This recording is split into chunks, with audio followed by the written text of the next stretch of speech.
Well, he's a cutie pie. I might put him in Potomac. Okay, yes. Yeah, he can come right on to Potomac. Oh.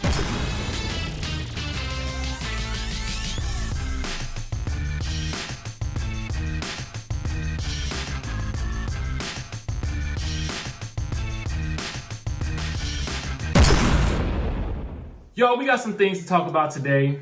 It's not going to be pretty. It's not going to be the nicest, but we still got to talk about these things nonetheless, okay? We got to talk about Wendy Williams. We got to talk about what's going on with her. I know y'all have seen the episodes by now, and if you have not, I will place the links in the description. Although, if I was a member of Debmar Mercury, I would actually take those episodes down off of the YouTube and act like they never happened, okay? But for some reason, there they are for posterity, for everyone to watch. We'll get into all that, but first we got to talk about Bethenny Frankel, okay? So Bethenny Frankel, some old tweets from 2009 have popped back up, y'all. Some problematic tweets from 2009. Now, y'all know how I feel when people start going back. Listen,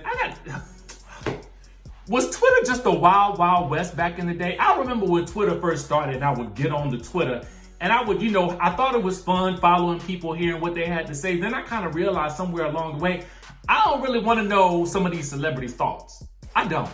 I really don't, because what I was finding is I was disappointed by some of the things that I was seeing. And so I kind of just got off of there, and I am a much more visual person. So when Instagram came along, I was really preferring Instagram. You know what I mean? Because I could see the photos and the videos in addition to a little caption that somebody might write. But I felt like on Twitter, I was getting a lot more of people's inner thoughts and inner workings, and I just wasn't pleased, So Sheree and Kim on Real Housewives of Atlanta was in the midst of wig pulling back in the day. Y'all remember that? And so back in the day, housewives from other franchises would actually do blogs and commentary on BravoTV.com on another franchise. So back in the day, Bethenny was doing commentary on Real Housewives of Atlanta, okay? So in a tweet, this is what she wrote. She said, "Is excited to watch Real Housewives in the hood. Now, will Sheree put a cap in Kim's behind? Just ate at Dave's Grill in Montauk. Finally did yoga." I mean, first of all, the tweet was all over the place. It was rant. And see, this is what I'm talking about when I'm talking about Twitter being the wild, wild west. I think it was then, and I think it still is now. I just felt like, what was she talking about? What's going on here? All of these thoughts jumbled up into one tweet. I mean, it was kind of like, just get as much as you can in the 140 characters or less. You know what I mean? But anyway, there is more, okay? Because more of this has surfaced. She's trending right now because of this, okay?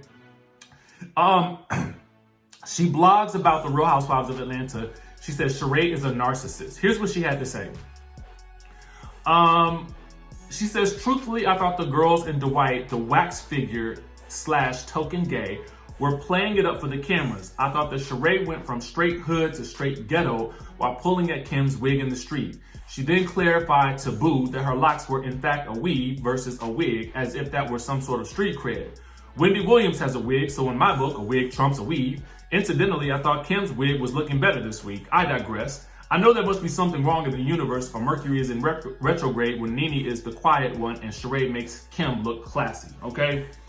I think it's really more so the straight hood to straight ghetto in conjunction with to watch Real Housewives in the hood, okay? Basically comparing Atlanta to the hood in context with her being a New Yorker, okay? And then associating the black girls on the show with the hood.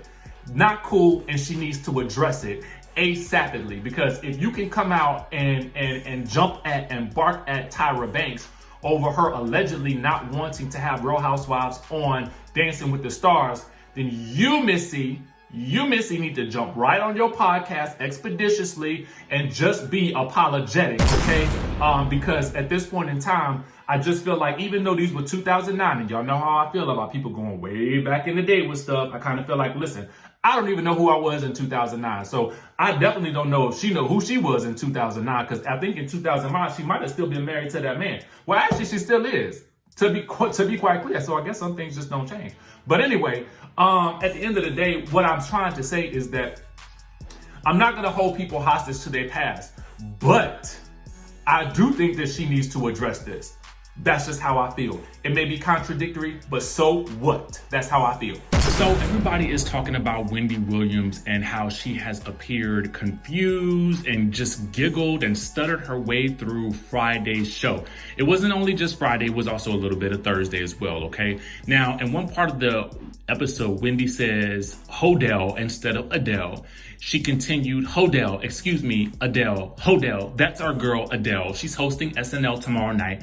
How do you feel about that? A lot of people said, well, why aren't you performing? Why are you just hosting? The fans are really mad about her. Then she just paused and took a deep breath, slurred her words before continuing for not performing. Listen to me, you fans. So a crew member then attempted to interrupt Wendy as she lost her train of thought.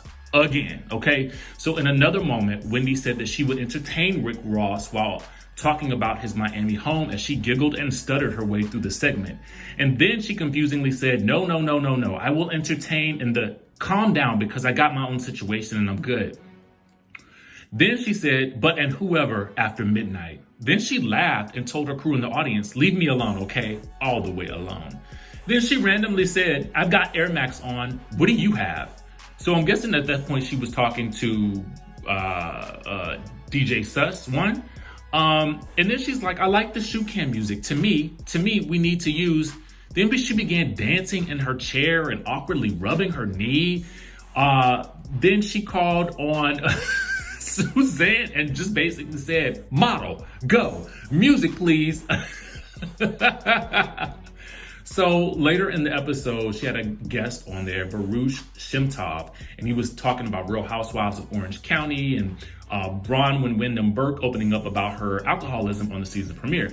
So Wendy just straight up ignored him and said, I can't deal with you just because, Burruss, it's so good seeing you. It's so good seeing you. Now, if you're a casual watcher of the show, you might think that that's just Wendy's way of sort of being adoring and just really oohing and ahhing over somebody, but it was a lot, okay? So Burruss then tried to get back on track by saying, it's so good seeing you too, but look at this clip. Can I tell you, Bron, when she came out as an alcoholic on the first episode, okay?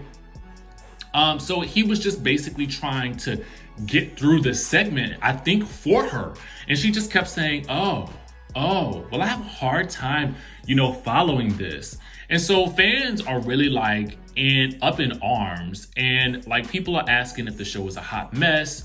Do you think that Wendy knows? What's up with Wendy Williams? Everybody is, it's crazy right now. She cannot form a complete sentence at this point. It was wild, and it was kind of painful to watch. Something is wrong, and I don't know what it is. The streets are saying that she is back on the stuffy stuff, okay? That's what people are alleging, and that's what people are thinking. They are dragging her in the comment section on YouTube. They are dragging her in the comment section on Instagram, and she has been trending as well because of her behavior on these past 2 episodes, okay? Something is clearly awry here, and I believe, it was just so much. She was calling Shonda Rhimes Sandra. She basically had, at one point in time, I think she said her show is a mess. She did reveal that she had a premiere date for the biopic, but she couldn't tell us what that was, and she didn't know whether or not she was supposed to say if she had a date or not. She just couldn't get it together. They played the shoe cam music about 20 times. And to be quite frank with you, I don't understand. And I get it. I kind of want to talk to Normant and I want to talk to Suzanne because I want to say, are they paying y'all extra? Because at the end of the day, I kind of feel like, it was painful to watch. And that's mostly what the comments were saying as well. I don't even know where to start, okay, with the shenanigans with this particular show. She couldn't form her sentences. She was starting, stopping, just looking glazed over. I don't really know what to do in this situation. Although what I will say is this: if this is a problem with that stuffy stuff, then I believe that the network has a responsibility to put her in some type of program to get her better, okay? Because ultimately, while we do enjoy watching Wendy, I watched this as a casual fan and I did not know any better, okay? Because the old Wendy was very insightful. She was very on point. She knew her stuff. This person that we're watching now is not the same, okay? And so if I was watching and I ain't know no better, I would be laughing at this whole situation because it could be funny. But because I have been watching her for years, and because I feel like me and you watching this, we know better. I feel like at this point in time, the network, the production company, somebody needs to step in. And if you know that the star of your show is unwell on that particular day, then why not just air a rerun that day? And so nobody has to see that. And instead of trying to prop her up with all of these extra, with the Norman and with Suzanne and Suzanne dancing the jig and all that kind of stuff like that. I mean, why not just air a rerun that day and allow her to spend some time in her home getting better? You know what I mean? Because clearly working is not the right move right now for her, okay? I don't understand why we're still doing this. And yet again, we have to watch as it seems as though she continues to spiral on air. Allow this woman to get some rest. She needs a year or two off. And I hate to say that. And whether or not she has a show when she comes back, I don't know. But what I do know is they have a responsibility to the audience and to Wendy. And Wendy has a responsibility to herself. There are plenty of people out there that would do anything to be in her position, okay? Just let that settle in. Let that settle in. There are plenty of people out there who would love to be in that position and who would make the most of it. And unfortunately, it just doesn't seem as though she's well enough to continue on in this way. And I wouldn't want her to, because I cared that much about her and the show to ever see her tarnish what she's been able to build in this way. She's already been through so much. Like, it's time to let it go. That's just my thought. Of course, as long as it's on the air, I'm going to keep watching because we're TV watchers. We talk about the shows. We talk about the people on the shows. So I have a responsibility to continue watching, but I just don't know how much more I can talk about it, because now that I'm thinking about it as I'm doing this video, I just don't know if it's even responsible for me to even continue watching. You guys let me know what you think in the comment section down below. I'm torn about this whole situation. What do you think needs to be done? What do you think the network should do? What do you think Wendy should do? Do you think that they need to just cancel the show altogether? Do you think they need to just give her a year off so that she can get herself in order? Because I just truly think that maybe the pressure of doing this is just too much at this point in time. So that's my thoughts on this whole situation. Make sure you guys comment down below with your thoughts and your perspective. And I just can't wait to hear what you guys have to say. All right, I will catch you guys in the next video.